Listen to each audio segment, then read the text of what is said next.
Наредниот разговор сум сигурна дека ќе го задржи вашето внимание. Имено утре во 20 часот ќе се одржи промоција на монографијата приказна за големиот визионер, креатор и градител Заре Лазаревски, ски центарот и Маврова.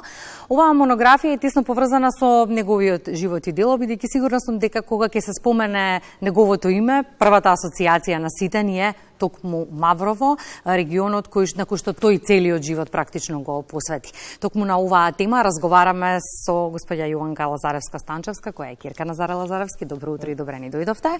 И Јасмина Миронска, авторката на монографијата. Добре ни дојдовте. Ќе започнеме, Јованка, ајде со вас. Споменав кога ќе се спомени името на вашиот татко, знаеме која е првата асоциација. Целиот живот го посвети на Маврово со идејата да го направи не само домашен, туку и познат и признат регионален ски центар. Години подоцна, сето ова што е Маврово во голема мера заслуга е токму на вашиот татко. Да, драго ми е што успеавме после еден одреден извесен временски период да издадеме оваа монографија, која што се поклопува впрочем и со 100 годишнина од неговото раѓање. Роден е 27.6.1924 година, така и промоцијата ќе биде на неговиот роден ден. Драго ми е што успеавме да издадеме монографија која што ќе биде запис, ќе остане како запис за она што еден човек успеал благодарение на својата желба и љубов и визија да реализира еден таков комплекс, огромен комплекс. Значи, се тоа што е создадено во Маврово во однос на скијачкиот центар и целокупната инфраструктура е благодарение на него, на неговата визија и упорност. И во еден временски период од 25 години успел да го создаде тој скијачки комплекс. Сакам да напоменам дека тоа што го создал не се само жичниците, не се само скилифтите, не се само скипатеките, целокупната инфраструктура која што и денеска се користи во Маврово, значи пристапните патишта, хотелите, паркинзите, скипатеките, се е тоа создадено тогаш во тој временски период и благодарение на неговата љубов, упорност, визија да создаде од ништо нешто што и денеска го користиме и што мораме да признаеме, Маврово е се уште туристичка дестинација благодарение на тој скијачки комплекс, ски центар кој што тој успеал во таков еден период. И да не заборавиме, сето тоа го правел ударнички. Во тоа време без никаква лична корист, со единствена цел, да остави трајна вредност, да остави нешто што е добро и што ќе остане за генерациите кои што доаѓаат. Измина да се напише монографијата, предпоставувам дека беше сериозен предизвик. Тука се потребни многу материјали. Оно што ме интересира од каде се ги набавувавте вчера во текот на денот кога се подготвував за разговорот, се обидов на интернет да пронајдам податоци за Заре Лазаревски. Навистина се разочарав што има многу мал број на податоци за луѓе кои што се особено значајни и за кои треба да се зборува гласно заради тоа што го имаме ова што го имаме благодарение на нив. Да, точно е тоа. Морам, ќе раскажам како беше и тоа е навистина еден предизвик пред се. Има интересна приказка во позадината на тоа како се крираше ова. Да, тоа и сакав, затоа ја имам во своите раце, нели, да ја погледаат гледачите на македонската телевизија. Значи, автор има неколку, односно луѓе кои собираа материјали има неколку.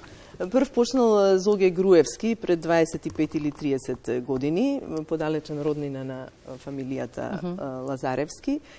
Потоа посериозен зафат прави Бранислав Станчевски, кој е еден од, напишан некако еден од авторите на монографијата, кој собира најголем практично дел и прави најголем дел разговори со луѓе кои биле современици и сведоци на се она што Заре го правел во својот живот. И потоа, после толку долго време, 2,5 декади, настапувам јас со семејството, ми ја дадоа таа задача и задоволство и чест, да сето тоа го сублимирам, спакувам, напишам и така натаму, со нови дополнителни во кои помогна и тие разговори, бидејќи сметав дека навистина е неопходно и семејството да каже некои своји сеќавања. Например, има многу интересни нешта, ние немаме време сега да говориме за нив, но покрај Јованка и братот Бодан Лазаревски со така има тука свои сеќавања кои се навистина многу забележителни и занимливи. Инаку Бодан е обвинител, јавен обвинител, како што бил и Заре Лазаревски. Тука е, впрочем, тоа е интересна една комбинација, да бидеш во она време, нели, во бивша социјалистичка Југославија и Социјалистичка република Македонија, заменик јавен обвинител значило многу. Тоа било висока функција, а тој паралелно ги работел двете нешта, значи од едната работа трчал кон своето сакано родно Маврово, да го реализира она што го замислил, да го изгради, да направи престижен скијашки центар во кој во тоа време, значи во 80-тите кога јас бев млада и Маврово беше навистина интересна дестинација за сите нас, беше единствен напреден регионален скијачки туристички центар во целиот регион, далеку пред соседна Бугарија или Србија, каде што денешно време, нели, најчесто одат нашите сограѓани. Сега, да се има во предвид тоа што се направило во тоа време и каде сме биле, и како што спомна и Јованка, нели, 9 ски лифтови, мислам, кажа дека има многу инфраструктура, меѓу кои 9 ски лифтови, 2 жичници, една едноседешница, една двоседешница, кои биле најсовремени во тоа време, најсовремени ратраци. Се градело авантуристички, дури можам да речам, не само се рачно, се носел материјалот рачно. Имаше еден пример со хеликоптери кога спуштале столбови, благодарение на Заре и неговата ангажман преку тогашната нели Југословенска народна армија. Значи има многу нешта за раскажување и монографијата изобилува со детали од неговиот живот, од сеќавањата, од приказните, од спомените. Мислам дека навистина вреди да се прочита.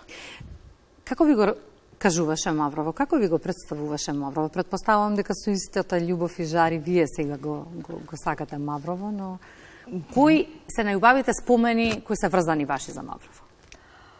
Па, знаете како, јас како кирка постојано бев, нели, и во Маврово, благодарение на неговијата желба и постојан ангажман со Маврово, и јас постојано одев.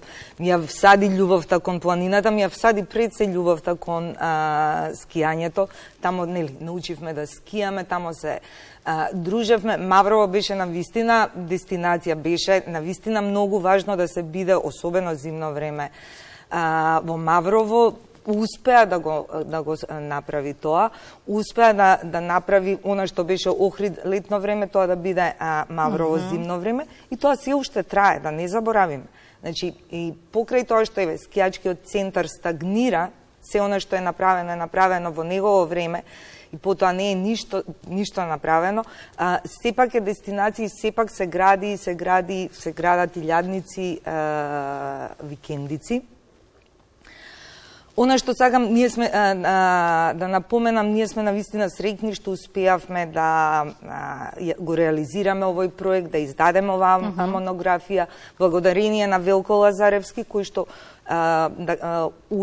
даде несебична поддршка од секаков вид за да излезе ова дело, да излезе на виделина и да остане доказ за едно време како се градело, како се сакала татковината, бидејќи главната идеологија било да се направи нешто за татковината и да се подигне татковината на едно повисоко ниво. Значи, Заре е продукт практично на тоа време. Јас бе замолила и сите овие приказни во монографијата во периодот кој следува да се најдат и онлайн. Тоа е начинот на кој што комуницираат и младите генерации, доаѓаат до информации, кога може се и се што неважно да се прочита, ова е секако важната информација до која што тие треба да дојдат. И не можеме да не ве прашам, ги споминавме приказните за Маврово и сега ја знаеме посветеноста на Заре, ја знаеме визијата на Заре. Што би кажал од оваа временска дистанца? Седите во дворова Маврово и разговарате на тема како изгледа сега Маврово. Што би кажал во моментов? Тешко е прашањето, хипотетичко е, што би кажал. Би бил разочаран. Би рекол, јас ви оставив скијачки центар и вие наместо да го надградите, остана на тоа ниво на кое што ви го оставив. Значи, фатете се за работа и продолжете да го градите, продолжете да правите нешто што имаше на вистина голем потенцијал да стане светски центар. Јас и во монографијата мојата изјава, значи, многу е важно дека Маврово се отвора ноември 1965 година официјално отварање на скијачкиот центар. И кога ќе одите по ски центрите во Австрија, во Италија и така натаму, ќе видите дека во тој период тие ски центри биле исто како што било тогаш и Маврово. Значи, почнува и се развива со исто темпо и на ист начин како што се развиваат и тие скијачки центри, меѓутоа тие одат понатаму, така што претпоставувам би сакал да продолжиме да го направиме на вистина светски центар, бидејќи сме имале во тоа време еден светски центар кој што и тоа велам, центрите во Бугарија и во Србија беа далеку поназад од она што беше Маврово. Значи, Маврово позајмуваше ратраци за да им помогнат да се одржат такмичењата, да речеме, на Копаоник. Се товараа ратраците да одат на Олимпијадата во Сараево и така натаму.